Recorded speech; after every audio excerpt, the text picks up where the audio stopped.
बात तो सुने, हमारा तो हर रास्ता आपके रास्ते की तरफ ही जाता है। मेरे साथ तमीज से बात कीजिएगा, वरना ये लोफराना अंदाज ना आपको बहुत महंगा पड़ सकता है पहली बार की तरह। देखिए मेरी बात सुने, पहले तो हमारी जान पहचान नहीं थी, अब तो आप मुझे जान चुकी हैं, हम मिल भी चुके हैं, तो मेरा हक बनता है ना कि मैं आपको ड्रॉप दूं। क्या कहना?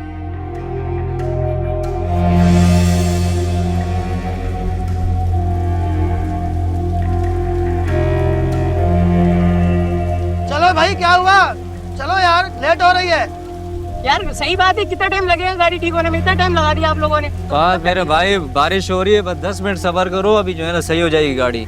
सेट करो, चलो यार, देर हो गई है काफी। हो जाएगी भाई, बोल दिया यार। बाजी किराया दे दो, आप किराया नहीं आया।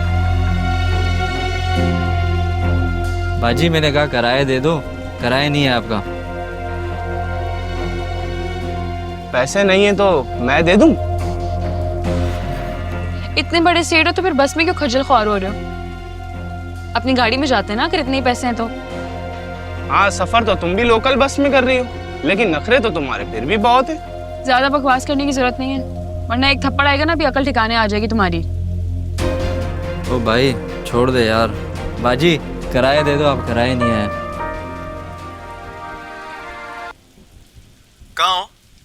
फिलहाल जिंदा हूँ, जब मर जाऊंगी तो आप लोगों को खबर मिल जाएगी। किस तरह की बातें कर रही हो तुम? एक सीधी सी बात पूछी मैंने तुमसे।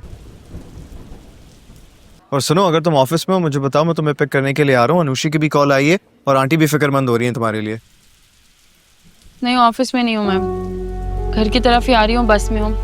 कितनी देर लगेगी भाई बस ठीक होने में? बस बाजी 2 मिनट लगेंगे, इंशाल्लाह गाड़ी सही हो जाएगी, फिर चलते हैं। बस खराब हो गई है, वो बस जैसी ठीक होती है तो 5 से 6 मिनट में मैं अपने स्टॉप पे पहुंच जाऊंगी। परफेक्ट, ठीक है, तो स्टॉप से पिक कर लेता हूँ तुम्हें, वरना घर जाते जाते अच्छी खासी भीग जाओगी तुम। नहीं, उसकी जरूरत नहीं है, थैंक यू। हेलो?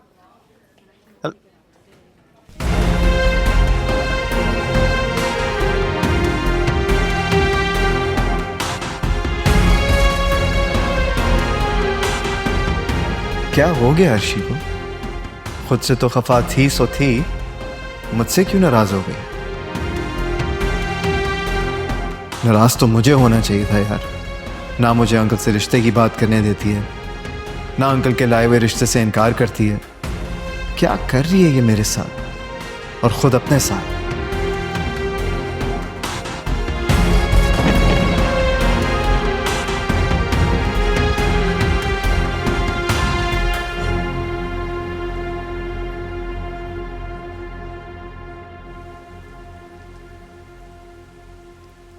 बैठ जाए मम्मा, आपके परेशान होने से, इधर उधर घूमने से सब ठीक थोड़ी हो जाएगा।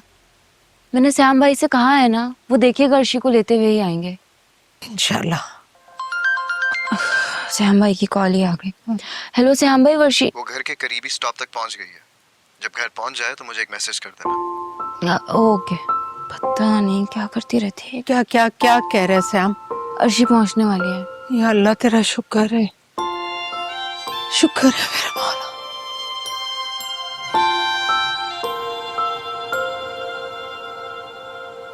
काशवा, इतना अच्छा मौसम और तुम ऐसे उदास बैठी हो। अरे अम्मा, औसाफ आजकल ना बड़े चुप चुप रहते हैं। हाँ, अर्शिया के बारे में सोचता रहता होगा। अम्मा वैसे मुझे अंदाजा नहीं था कि बेटियां उसको इतनी अजीज हैं। मैं तो कहती हूँ काशवा कि तुम नित नई फरमाइशें किया करो और महंगी महंगी, ताकि वो उलझा रहे तुम में। हाँ अम्मा, मैंने बोला तो था कि इस दफा जब शहरोज की छुट्टियां होंगी ना तो हम मरी जाएंगे और किसी 5 स्टार होटल में ठहरेंगे। अरे हाय, कोई ऐसी फरमाइश करो जो पूरा करना उसके बस में ना हो। असल में अम्मा, उनका बिजनेस कुछ अच्छा नहीं जा रहा, वो तो इसी बात को लेकर सोच में पड़ गया था। काशफा, मेरी मानो ना, तो तुम उससे फरमाइश कर दो कि तुमने जमीन खरीदनी अपने आबाई गांव में शहरोज के लिए, और वो खरीद कर दे। जमीन? हाँ, साफ इनकार कर देगा वो। मगर तुम अपनी जिद पर अड़ी रहना, कह देना कि शहरोज के महफूज मुस्तकबिल के लिए ये बहुत जरूरी है। नई नई फरमाइशें करोगी तभी तो अपना कारोबार बढ़ाने, काम ज्यादा करने, पैसे ज्यादा कमाने के बारे में सोचेगा ना। एक बार और साफ रिश्ते पर पक्का हो जाए तो मुझे सुकून मिलेगा। अभी तो बस धड़का ही रहता है कि कब बाप बेटी पटरी से उतर जाए और अर्शिया इमाद का हाथ पकड़े पकड़े घर में दाखिल हो कि हमने तो निकाह कर लिया। और साफ आप आ गए? अस्सलाम वालेकुम खाला अम्मा। वालेकुम। हाँ, इतनी देर लगा दी आपने। खाना लगाऊं? नहीं, खाना नहीं खाऊंगा अब। मेरी तबीयत ठीक नहीं है, मैं सोने जा रहा हूँ। बस एक कप चाय भिजवा देना। अरे बेटा 2 घड़ी तो बैठो, मैं तो कब से तुम्हारा इंतजार कर रही थी। हाँ, बड़ी देर कर दी तुमने आज आने में, ऊपर से मूड भी खराब है। खैर है ना? कोई नहीं खाला, एक तो मौसम ठीक नहीं, जगह जगह सड़क पे पानी था, फिर उस मनूस आदमी ने मूड खराब करके रख दिया। भाई किसकी बात कर रहे हो? कौन आदमी? इनाम और किसने? पैसा तो उसे अल्लाह ने बड़ा दे दिया है, लेकिन वो खानदानी आदमी नहीं है। और अम्मा मैं कैसे बताऊं?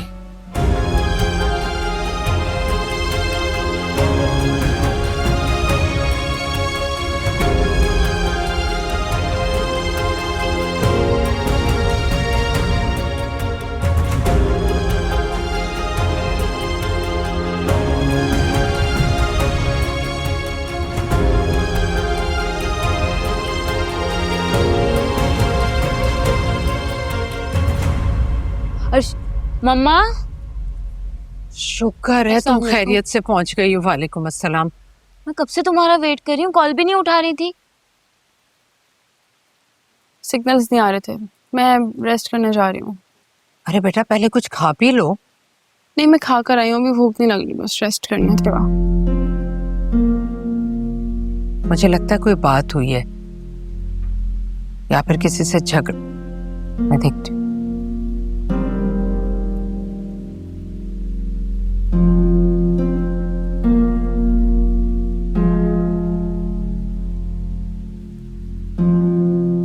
हर्षी क्या हुआ बेटा? तबीयत तो ठीक है तुम्हारी? हाँ मैं ठीक हूँ, बस ऐसे ही गुस्सा आ तो रहा था। क्यों झगड़ा हो गया वैन में किसी से क्या? वैन में तो आई नहीं हूँ, बस में आई हूँ। एक तो बारिश, ऊपर से बस भी खराब हो गई, और फिर ऊपर से जाहिल लड़का बैठा हुआ था बस में, बदतमीजी कर रहा था, बहस की है मुझसे। मैं तो सोच रही हूँ मुझसे बच कैसे गया, मुझे 2 थप्पड़ लगाने चाहिए थे उसको। मम्मा सयाम भाई आए हैं, अर्शी तुम्हारा पूछ रहे हैं। अच्छा तुम उनको बिठाओ, मैं आती हूँ। मैं आ रही हूँ, तुम भी आ जाओ फौरन। सब ठीक तो है ना अर्शी? मुझे लगता है पापा और मेरी जबरदस्त किस्म की ना बहस होने वाली। उसके बाद तो वो नाराज भी हो जाएंगे और शायद हमसे मिलना जुलना भी छोड़ दें।